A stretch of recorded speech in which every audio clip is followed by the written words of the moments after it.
Got busted on a coffee break. All right, here we go. We're going to do parts D and E. I copied the molecules. Please don't copy it 3 times on your test. Don't even copy it twice. I'm going to use the letters A, B, C capitalized here. And I'm going to pick an atom. What do I mean by central atom? Is this H a central atom? No, H is never a central atom. It's always sticking out the outside. This oxygen, same story. It's not a central atom. It's out the outside. You got to have at least 2 different things attached to be a central atom. That's it. 2 different things attached. I mean, the 2 different things can be hydrogen, but 2 separate hydrogens, right? And this got 4 separate things. This got 3 separate things. It's a central atom. It's got 2 things. It's a central atom. So everything except for the H and this O and this O and this O are central atoms. Why not just go left to right? Good color for these, purple. The capital letter A. Always start with hybridization. I know it's not worth points, but you can't do this question if you don't know the hybridization of the oxygen. That's 2 lone pairs, 2 sigma bonds. What's that? sp3. Tell me the bond angle, because that's what you know immediately from sp3. There's only 1 bond angle in this course for sp3. Like this, 19.5. Get the numbers. I think you got to put another one in there. Sneak another. 109.5. Yeah, that's it.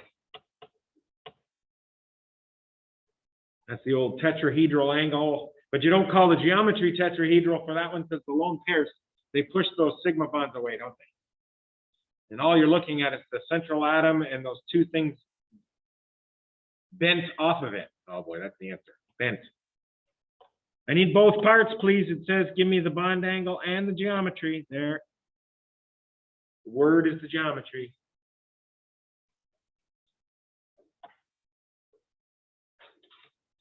B.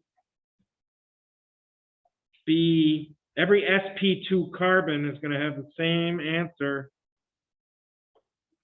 Yeah, even this one and this one. But the B didn't work out very well. Oh, there. Wow, really? Okay, so you got 3 sigma bonds in all of those B's and 0 lone pairs.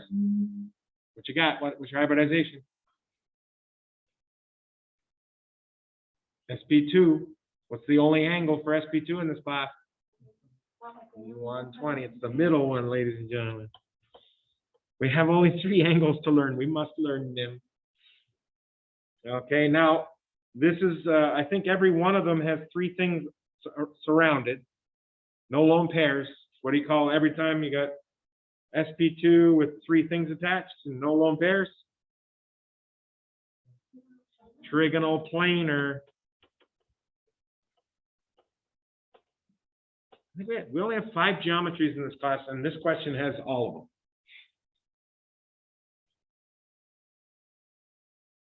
All right. I don't like the label C. I think I figured out why my A, B, D, E happened, because in my brain I was answering this question already. And in this part, I don't like to put the letter C, because then you got the letter C with a carbon atom. It's confusing.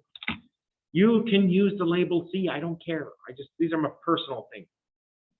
I'm going to call it D. I'm going to skip C. Think I got all the D. What's the bond angle when there's the hybridization called sp? Sp because there's 2 sigmas and 0 lone pairs. So that's 2 things that you can spread those as far apart as possible, right? 180. And what's the name of the geometry? Linear. And then E. That's all the sp3 carbons will be called E. Not any other sp3, because those have lone pairs, and that changes the name of the geometry. Keep me honest here, folks. I'm talking. I make mistakes when I'm writing and talking at the same time on a very frequent basis. So I hope I got all the ones that had 4 sigma bonds to carbon. And that's 4 sigma bonds, no lone pairs. That's 4 fingers. What do you call it? sp3, what's your angle? We already had one. 109.5. And what's the name of the geometry? There's no lone pairs. We already had our bet.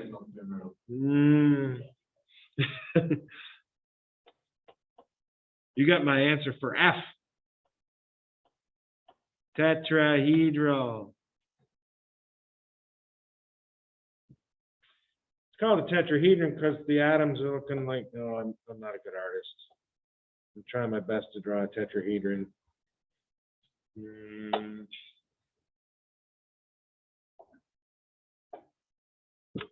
There's 4 triangles in there.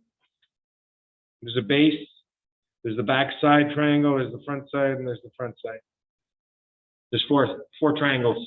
And these would be the atom in the centers here. And it's attached to these 4 things. And you're just naming where it's attached. And that's so ugly looking, I gotta get rid of it. I don't want it on record, but that's too late to get video. And then F, somebody let it slip what F was. Oops. F has 3 sigmas and 1 lone pair. It's right here. No, I don't have an F yet. F, 3 sigmas and 1 lone pair. That's sp3, correct? What's your angle for sp3 all the time? Yeah, 109.5. And then what do you call it when it looks like a tetrahedron, but the top corner is missing? Trigonopyramidal. And in this course, we don't have any other pyramidals. So you don't even have to say trigonal. Yeah. If you put trigonal there, it's fine. Yeah. And part CE, sorry, we'll finish here. The red is remember what functional group that was? Carboxylic acid.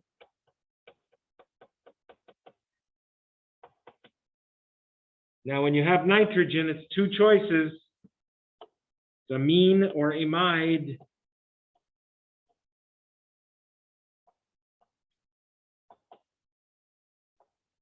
Which one is this? D or N there in the middle?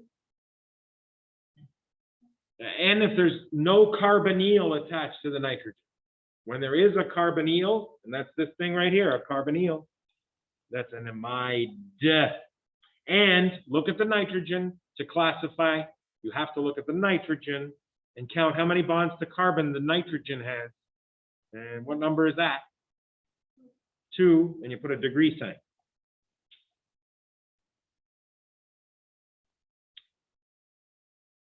So we put degree signs for amines and amides and for alcohols. And you see the alcohol up here? Right here. Don't look at the oxygen, please.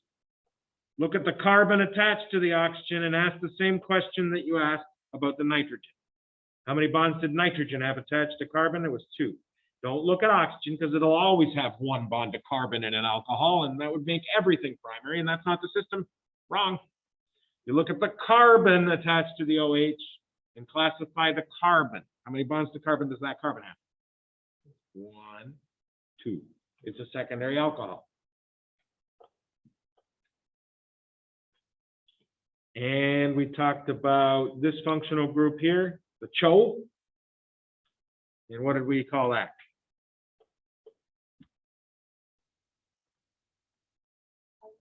Aldehyde.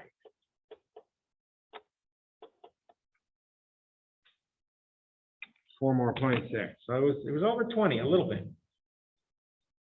Yeah. Good deal. And it did take almost an hour. I'll leave that there for you.